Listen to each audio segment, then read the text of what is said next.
Angelique, it strikes me that JJ McCarthy is one of the most, I guess, self-assured, altogether mentally there quarterbacks that I can remember over the past 30 years. He's up there talking about, throw any topic at him. What about the non-conference? We'll play anybody. We'll play in the parking lot. He's coming out. He's thanking everybody for being there. On the way away from the podium, he is forearm bashing with reporters, some of whom looked perplexed, like, what? I can't do this, but I guess I better, because it'd be like denying a handshake or something like that. Your thoughts as far as hearing JJ McCarthy and thinking about him as that kind of a big personality leader on this team?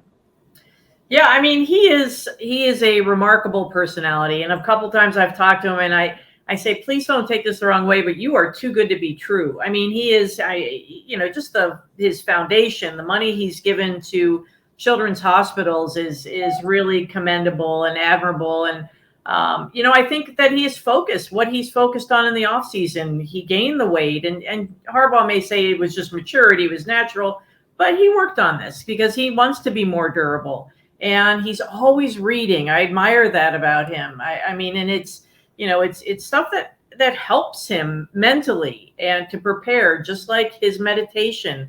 I never thought I'd talk to a Michigan quarterback, any player, about meditation. And I talked to him recently about it. And it's, I talked to him about, how do you fit everything in with all your NIL engagements and people wanting a piece of you? And he just said, you know what? I set the tone in the morning. I do my meditation. That's my time. And then the rest is what I need to do. And I thought, wow, that's very mature. And I need to adapt that in my life, because it's taken me, I'm going to be 39. So it's taken me that long to figure this out. And he's already got a handle on that. So I just find him impressive in all those off the field ways, as well as obviously on the field. No doubt. And Tom, don't wait for me on that. Jump right in. No, I agree. Yeah, he's a freaking. He's like a Disney character. He's in some Disney movie or something. Like, you're too good to be true. I agree with all that.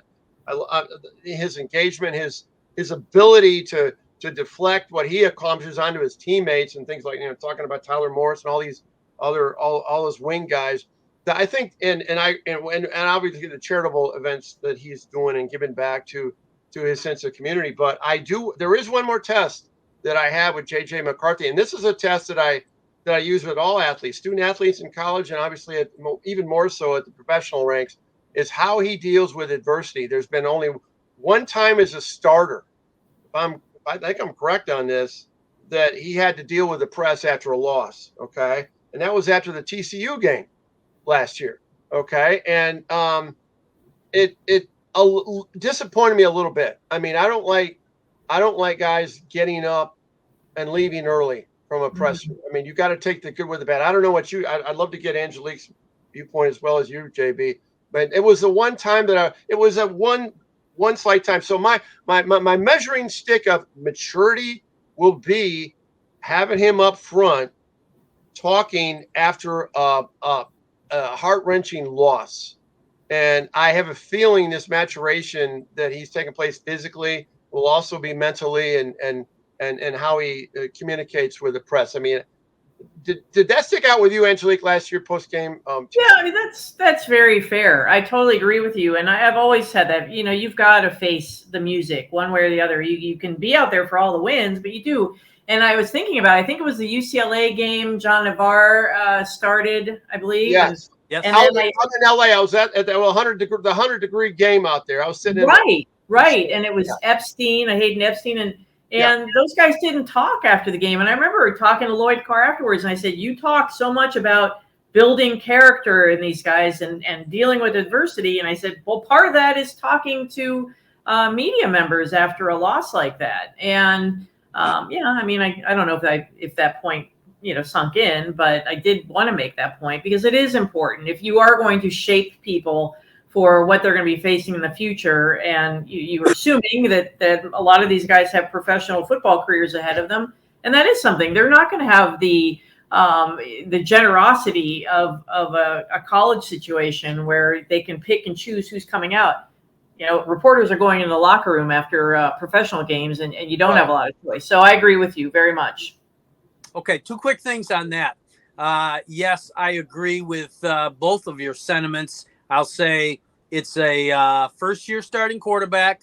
It's a growth moment for him to look back on that and say, okay, yep, I can probably do better in that situation. The other thing, however, is if Tom Crawford's prediction comes true, then he doesn't have to deal with Oh, it. it's not gonna be an issue. This is Exactly. this is like Jack Epling hypothetical situations that never happen. He's going 15-0. So you're There right. you go. Yeah.